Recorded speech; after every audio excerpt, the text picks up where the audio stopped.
Rolling. Action. The hero in Indian films always stands out from a distance. Now for us, two-wheeled enthusiasts with a penchant for speed, that hero for the last 1 decade has been the 390 Duke. It was always fast, it was always fierce, but most importantly, it was always fair when it came to coughing up all that money for all that performance. Now, we have a new generation of the 390 Duke.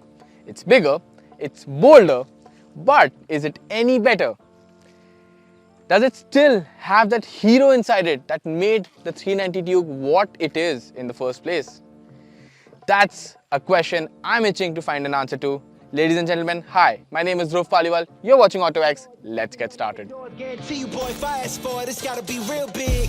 I gotta make it just for my kids and for their kids, just kids. That's wealth years and years. Promise my brother soon as he out and finish this bid, we finna do it bigger than anybody ever did. The odds is real big, jobs that's real big. So what's changed with this Gen 3 of the 390 Duke? A lot. The KTM 390 Duke always had sex appeal on its side. But with this new Gen 3 design, which is sleek and muscular, it's become a serious head turner. The headlight, the tank is all new, and even the fuel tank capacity has gone up. There's a new steel trellis frame chassis and an aluminium subframe. The swing arm is new too, and the suspension is adjustable at both ends. KTM says there's a new engine and the displacement's gone up from 373cc to 399cc, doing that 390 moniker far greater justice. And along with it comes more horsepower and more torque. Not just that, the engine is now 1 kilo lighter and runs a lower compression ratio. The curb weight of the 390 Duke has come down by 4 kilos.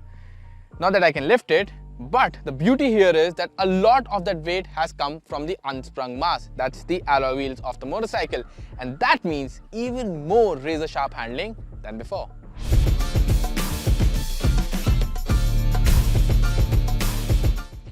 Lastly, KTM has also given the 390 Duke an updated electronics package that includes a new 5-inch TFT screen. Now there's riding modes, there's traction control and ABS, which are both lean sensitive. You get launch control, and for all you touring enthusiasts out there, KTM is now also offering a USB-C type charging port.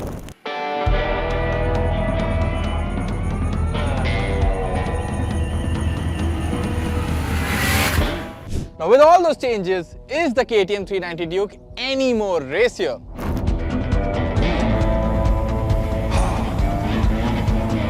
Well, for starters, we took it out on the test track at Bajaj's Chakan facility, and honestly, within a couple of corners, it was evident that the unsprung mass and the abilities of the new chassis really helps propel this bike into another dimension, because the changes in direction are so quick.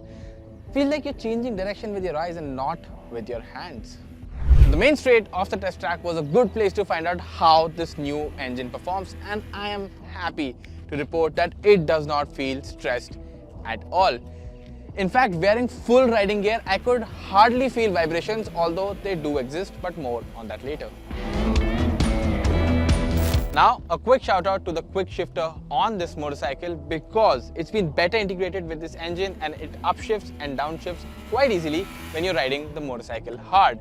That was not the case with the Gen 2 of the 390 Duke.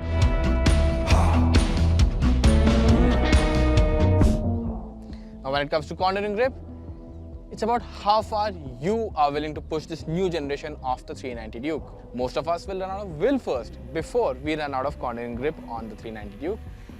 It was my first time riding on the Chakan test track, and while I was learning the track, I did have a few twitchy inputs on the motorcycle, but surprisingly, they did nothing to take away from my confidence. Now, the KTM 390 Duke has always done most of what you would ask a motorcycle to do, but the one chink in its armor always has been, well, its ability to ride calmly. With the Gen 1 motorcycle, you would face a straight up tantrum from the engine if you tried to ride it slow, and there would be a lot of heating issues. With the Gen 2, KTM managed to solve the urgency of the engine, but the heating issues, they still remain. I'm glad to report that with this Gen 3 model of the 390 Duke, KTM has taught it how to behave. While KTM has managed to curb the urgent nature of the engine, it's not like this motorcycle doesn't want to go fast. It still feels like it wants to go fast. But it's not like this engine will break if you don't crack open the throttle, because that's the feeling the older generation Dukes used to give to you. What I'm more impressed with is the fact that I've been riding this motorcycle since morning. I've ridden it on track, I have ridden it in city traffic, I've ridden it out here on the open roads, and nowhere has the heating issue come to light. So that's a big tick in my book. The one thing I do want to add is that while the quick shifter works really well when you're going really fast, if you're say below 4000 RPM, and I know quick shifters are not supposed to be used in that range, but KTM has said this one should work well in the city. For the most part it does, but there is still some notchiness left out there. But you know what? I don't honestly want to be using a quick shifter all the time. For where it's required to work, this one works really fine.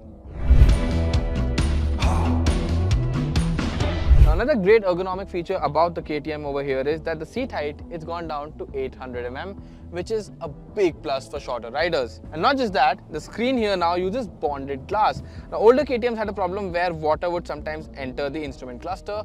With bonded glass, it's supposed to be more robust, and that problem is not supposed to happen. Now, the one small problem I would like to mention over here is that when you try and open the side stand over here, the footrest kind of gets in the way.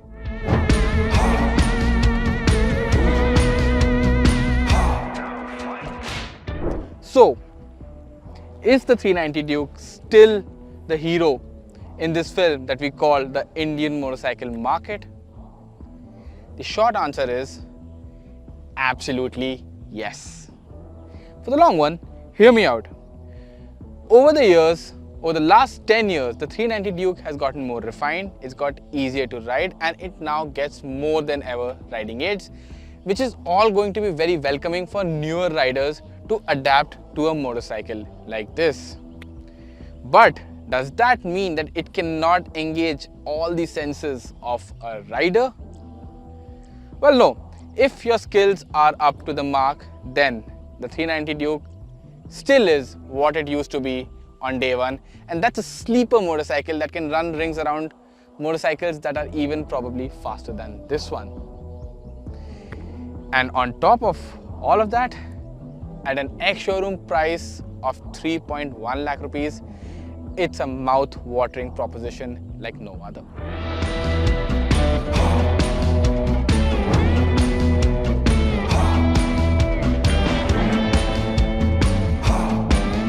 Thank you so much for watching this video. It took a lot of effort to make this entire video. If you loved it, obviously like the video, share it with your friends, show us some love, hit that subscribe button if you want to keep watching more such cool automotive content on the autoX YouTube channel.